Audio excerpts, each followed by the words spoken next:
We have so very much to cover in such a short period of time. Let's jump right into it. We have a cover-up in Maui, potentially death toll 5 times higher than what they're letting on, and they're just not letting the information out. This is coming from locals in Maui. We have panic buying in salt in Korea as well as China. We have tankers colliding together. Fuel tankers colliding in the Suez Canal. We have a refinery fire down south. And we have insurance insiders sharing about how insurance rates are going to explode upwards, and they're already doing so. Also, we have reports from a number of tradesmen out there just discussing how difficult it is to find anyone who's willing to be an apprentice. That and a whole bunch of reports come from you guys as well. Let's go. Welcome to the Poplar Report. I'm Steve Poplar. I'm an accountant, and we do a lot of reports that you guys are sharing with us. Please do keep them coming. If you have stuff from your workplace that you need to withhold your identity, please do email me directly at poplarpreparedness@gmail.com. If you have regular updates, just type the word update in any comment on this channel, and it will get to the right place. We do get a lot. So we do have to sift through them, though. We also want to thank our sponsor, Genesis Gold Group. They are just doing a phenomenal job helping people. I've gotten so many thank yous from you guys for connecting you guys up with Genesis Gold Group. They provide a lot of information, and they don't put the pressure on you, which is big. So there'll be a link at the end of the video that you can give your information, and they'll send you some information, and they'll try to answer your questions, and you can make decisions for yourself. All right, so Governor Kathy Hochul, or whatever her name is, announced this week that the New York Department of Labor will be helping unemployed South Americans, Chinese, Russians, and other illegal immigrants get jobs, which is a slap in the face to the 380,000 legal New York residents and citizens who don't have jobs, and they're on unemployment right now. We also have panic buying of salt. Apparently South Koreans and the Chinese are concerned about the Fukushima nuclear waste being dumped into the ocean by the Japanese, and so they're concerned about their salt. And so they're running out there and they're buying up all the salt they can get their hands on, which is kind of understandable if you're getting your salt from the sea. Now, just to put out there, a lot of countries like Australia, the United States, our cheap salt comes not from the ocean, but from mining, right? So you can just get the mined salt, and a lot of the sea salt is actually mined salt, and they just mine it.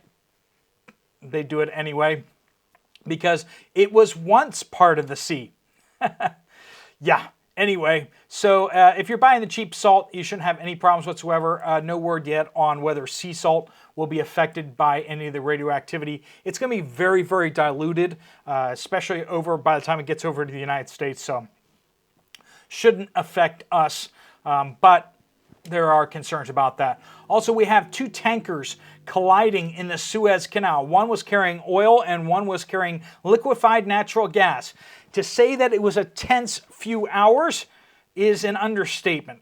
These 2 tankers did crash into each other. Apparently, the Singapore natural gas tanker had an issue with its steering and propulsion and ran aground. And then the oil tanker behind it, rammed into her. Now, there does not appear to be a significant leakage. I didn't find whether there was leakage or not, but it did seem like the tankers were able to get them off to the side, and the canal was reopened for traffic after a few hours. So it took a few hours to get them off to the side and everything like that, make sure everything was safe and secure. I'm not sure if there was some leakage or not, but it does look like the front of the oil tanker did smash into the back of the liquefied natural gas tanker. I imagine if there's a big leak, it would have been a bigger story. Now, just to remind you, we have 10% of the world's trade goes through the Suez Canal. We're not talking about a small little thing. Oh, there's this canal somewhere. No, this is one of the major canals. This is the major canal, sorry. And 5% goes through the Panama Canal, and we have over 200 ships backed up at the Panama Canal because they're only letting a few ships through every day, and it's a lot less than what are coming in. And so that number continues to rise. They're already waiting 4 weeks now to cross through the Panama Canal, and that number is going up by the day. And then so to have an issue in the Suez Canal is all the more really, really troubling. All right, so I told you about a fire down at in Garyville, Louisiana. There was a fire at the Marathon refinery down there. Now, the good news is they do have the fire under control. It happened last night, and it appears to be, I was able to look at some pictures and stuff like that. It looks like a couple of the tanks actually caught fire. Now, they were saying that actually it wasn't the inside of the tank that caught fire. It was actually, it was spewing naphtha on the outside of it, and it caught fire or something like that. I mean, there's a lot of flames, and the burn area is pretty big all around it. But apparently, that was not the big deal. The big deal is that the outside of the tanks caught fire. I imagine that would kind of rupture the inside tanks, but I don't know about that. So moving on. It's been a big week here at this channel. You may have seen the Poplar report mentioned on the Economic Collapse blog. If you ever read over there, I watched that a lot, that blog. And then also Zero Hedge quoted actually that article from Economic Collapse blog. So this channel was mentioned on Zero Hedge as well as the Economic Collapse blog. So that was kind of cool to be. And just in 2 weeks, we just got confirmation that I will be on the Mike Adams Health Ranger podcast in just a few weeks. So that's going to be an exciting thing to be a part of as well. All right, so here's a report from Susan. Oh, and finally, I do want to mention out there, I'm still not for sure going to go, but I am still looking at my schedule to see if I can make it work. I might be going to Prepper Camp in September, which is down in North Carolina. If you don't know about that and you're interested in that type of stuff, Prepper Camp, you can just Google it. They're great folks, and they have tons and tons of speakers about homesteading and getting more prepared and skills and all this kind of stuff like that. Just continuous speakers constantly. I won't be speaking, but I may be going to it. And if I do go, hopefully I'll see a bunch of you there. Let me know down in the comments if you're going. Susan says, don't forget about all the droughts going on in many states. In Arkansas, we have had very little rain, and temps have been 95 degrees plus July through August. Heat index is 100 through 113 most days in the last month. That's right. Arkansas has been slammed. Missouri has been slammed. There's just this massive bubble of drought down in Texas that is just devastating the crops down there. Arkansas and Texas are the big rice production places. So that is bad for the U.S. rice harvest out there. This is from Red River. Fort Smith, Arkansas, Sam's Club. These rows are normally filled with items such as variety of rice, flour, and other grocery-related items. The store has had a very limited supply of flour in the last week. Only rice available is Uncle Ben's in a small box. No bulk rice of any type. Stock was low throughout the store. Like I've been saying, the rice shortage is really coming to the fore out there. What was really strange was the parking lot was filled almost to capacity, but the majority of the shoppers only had 2 to 3 items in their cart. We got a lot of stares for having a cart full of food products. Are people just ignoring the warning signs that you and others are informing them about? It seems like, but also people are just really struggling financially. I was just at Sam's Club yesterday, and that was when I saw a lot of people there too. It's just I'm one of those people. I only get a few things, but then there's just me. So get my bag salads and get some other things. Got some steaks. That's what I get from Sam's Club. I'm mostly there for the hors d'oeuvres and just to see kind of what's going on with everything like that. But yeah, it's tough out there. It's tough for a lot of people. And I know a lot of people want to get stocked up, but they just can't. Texas, I'll leave out the rest of their name. The insurance marketplace is tightening up, and it's happening fast. It's happening especially fast for home and auto insurance companies.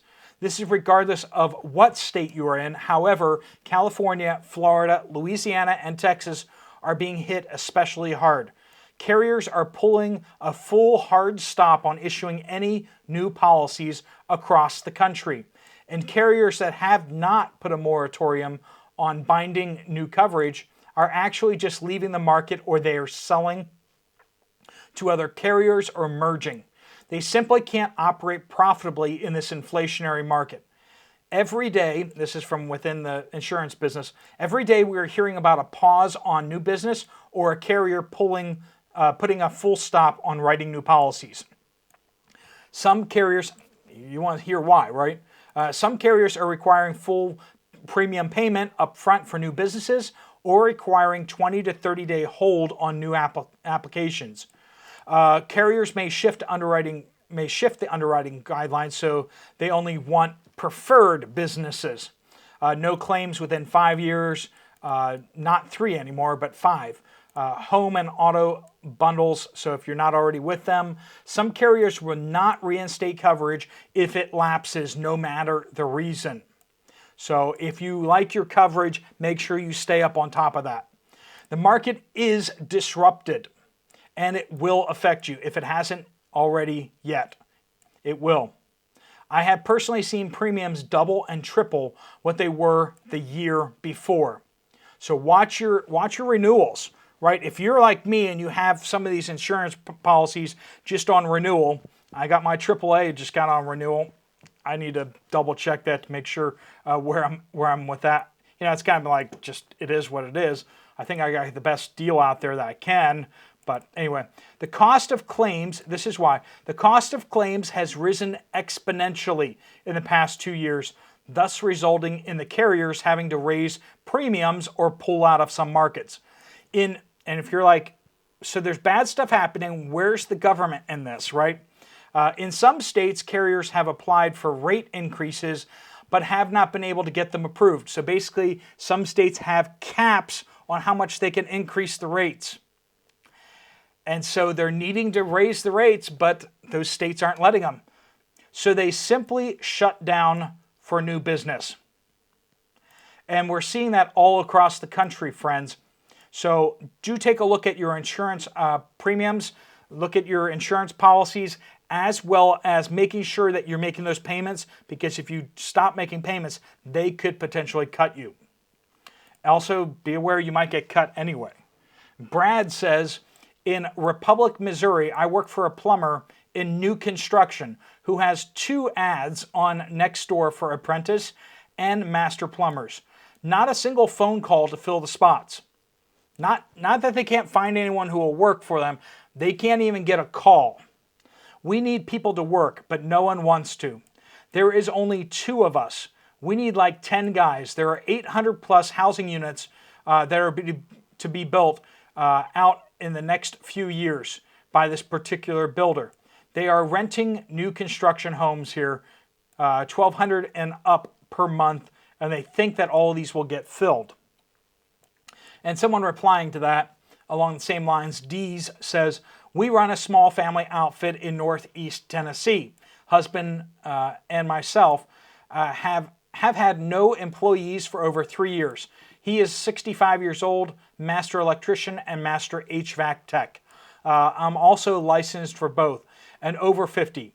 We spend the day in the attic and on the roof of a local remodeling job, moving HVAC condensing unit and reinstalling it on the roof.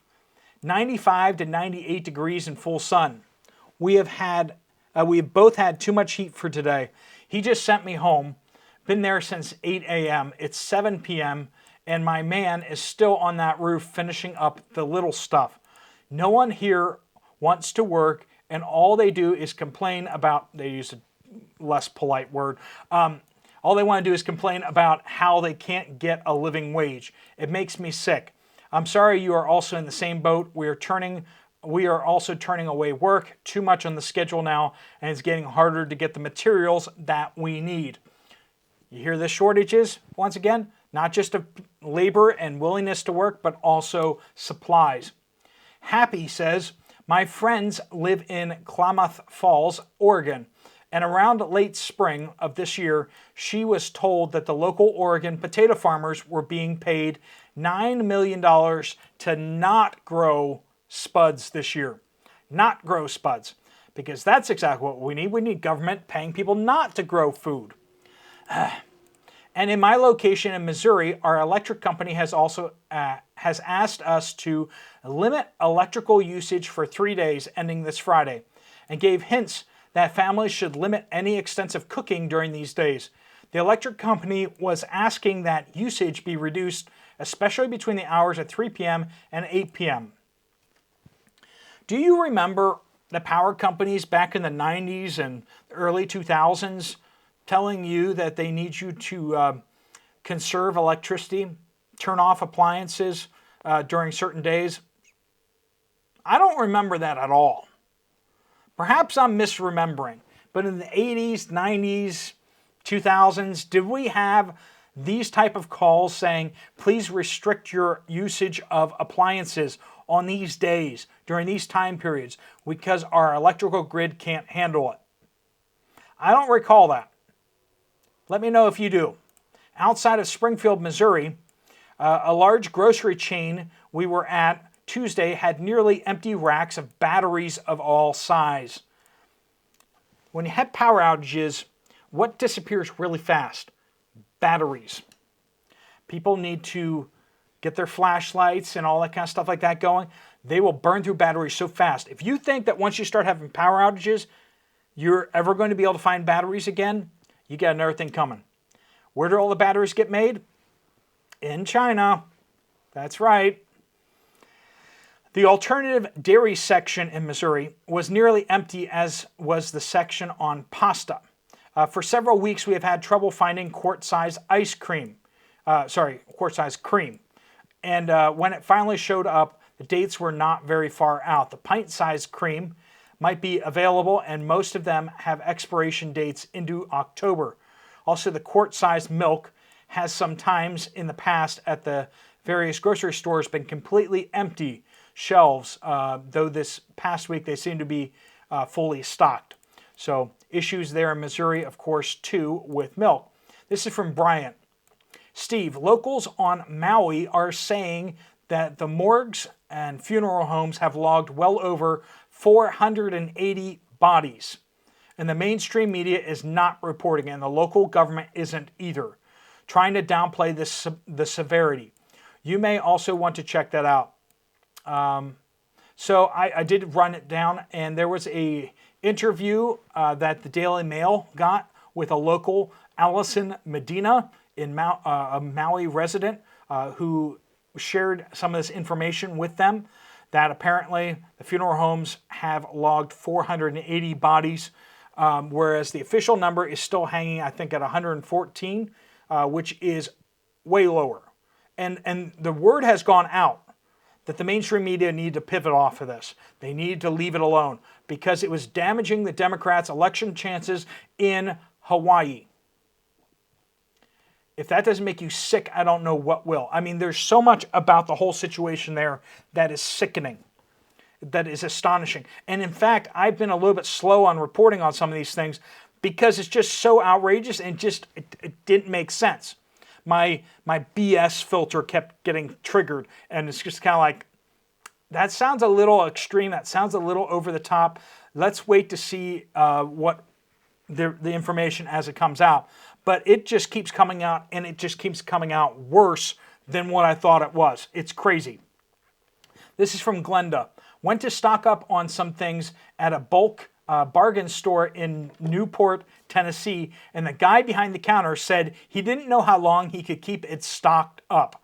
I'm afraid we're about to see food shortages. Stock up if you can. And for a little bit of wisdom from me, I don't know if it's really wisdom, but it's a cool little saying that I thought up. So if you stock up, if you stock up on food, If a crisis comes, you will wish you had bought more, and it will hurt. If a crisis doesn't come, you will laugh because you had a good life. How about that? If you're going to have a good life, if there's not going to be any disasters, well then why not prepare a little bit? It's not going to hurt anything. You're going to have good days. You're going to have lots of wonderful things happen to you all the rest of your life. But if bad times are going to be coming, you're going to really wish you had made different choices. Think that through with your finances. If you want to talk to Jonathan and his team at Genesis Gold Group, you can ask for some more information here by clicking that link. If you want to watch another video from this channel, there's one right up here. Thanks so much for watching. Steve Poplar of the Poplar Report, out.